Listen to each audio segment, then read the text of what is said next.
The Zephyrian High Command had spent exactly 103 Earth years preparing for this moment. Their war colleges had dissected every human conflict, from ancient tribal skirmishes to the devastating world wars. Their strategists had mapped every major city, cataloged every military installation, and calculated the precise force needed to subjugate the primitive planet called Earth. Commander Vex Thule stood aboard the flagship Dominion's edge, his three eyes fixed on the blue marble growing larger in the view screen. Around him, the bridge hummed with the quiet efficiency of a species that had conquered 17 star systems. The invasion fleet stretched for thousands of kilometers in all directions, 2,000 vessels carrying the finest warriors the Zephyrian Empire had ever produced. "All ships report ready, Commander," announced his tactical officer. "The humans' primitive satellites have detected us, but their weapons cannot reach beyond their atmosphere." Vex Thule's mandibles clicked in satisfaction. 103 years of preparation had led to this moment. The humans had been observed from afar, their conflicts studied and analyzed. They were a young species, violent, yes, but disorganized. Their largest wars had been fought with chemical explosives and metal projectiles. Surely they posed no threat to warriors who had trained for a full century specifically to counter their tactics. "Begin the invasion," Vex Thule commanded. Far below, in a nondescript building in Colorado Springs, Colonel Jackson Hayes watched the alien fleet appear on his screens with the kind of calm that comes from 20 years of military service. Beside him, Dr. Emma Chen frantically typed commands into her workstation, her fingers dancing across holographic interfaces that would have seemed like magic to most of the galaxy. "How long do we have?" Jackson asked, his voice steady despite the magnitude of what they were facing.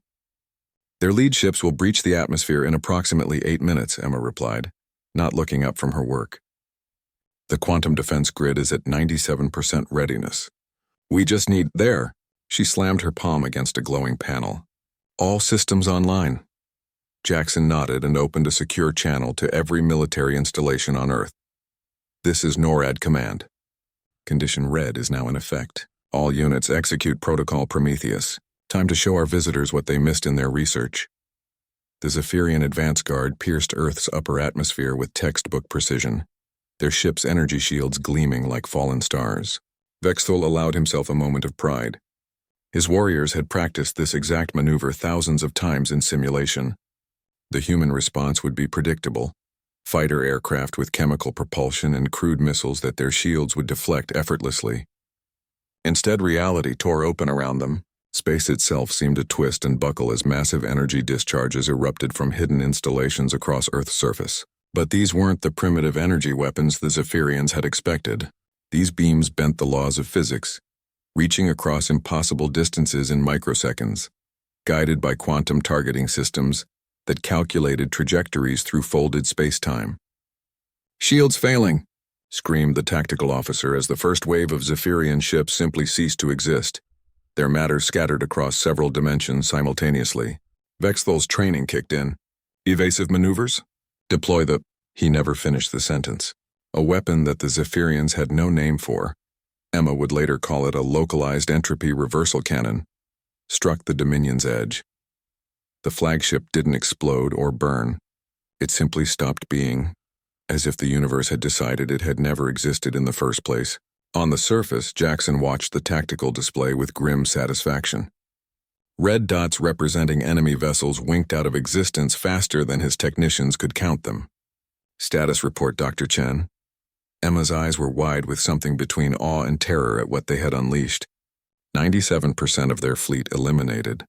The remaining ships are retreating. Jackson, they're not just running, they're fleeing faster than their engines should allow. I think they're burning out their own systems to get away from us. Time elapsed. 6 minutes and 14 seconds from first contact to retreat initiation. Jackson leaned back in his chair, feeling suddenly exhausted. "Send a message to their surviving ships. Tell them that Earth is under the protection of humanity and they are not welcome here. Any future approach will be met with the same response." As the scattered remnants of the once mighty Zephyrian fleet limped away into deep space, Emergency Admiral Krixtall, the highest-ranking survivor, stared at his sensor readings in disbelief. The humans hadn't just defeated them. They had demonstrated technology that shouldn't exist for a species so young. "Sir," his communications officer whispered. We're receiving a transmission from the planet. The voice that emerged from the speakers was calm, professional, and terrifyingly confident. This is Colonel Jackson Hayes representing the people of Earth. Your invasion has failed. Any future aggression against our world will be met with the full force of human ingenuity. We suggest you inform your government that Earth is not the primitive world you believed it to be. We've been preparing for this day far longer than you have. Crixtal's claws trembled as he composed the most difficult message of his military career. He would have to explain to the High Command that their century of preparation had been worthless. The humans hadn't just been sitting idle while the Zephyrians planned their invasion. They had been building weapons that redefined what warfare could be. Back on Earth, Emma finally looked up from her console. Jackson, the quantum defense grid performed beyond all expectations.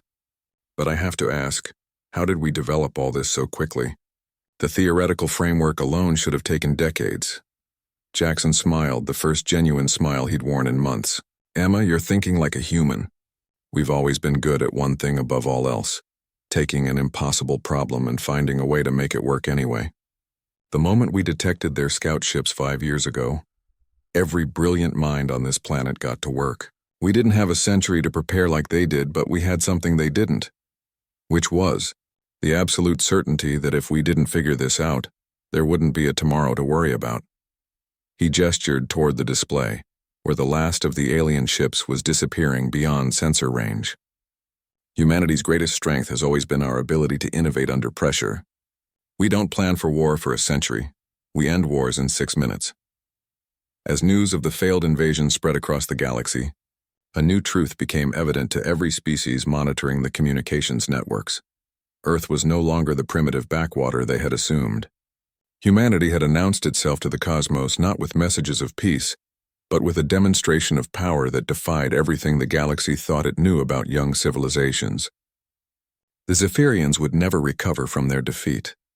But more importantly, no alien species would ever again make the mistake of underestimating the ingenuity, determination, and sheer bloody-mindedness of the human race. 6 minutes. That's all it had taken to change the balance of power in the galaxy forever.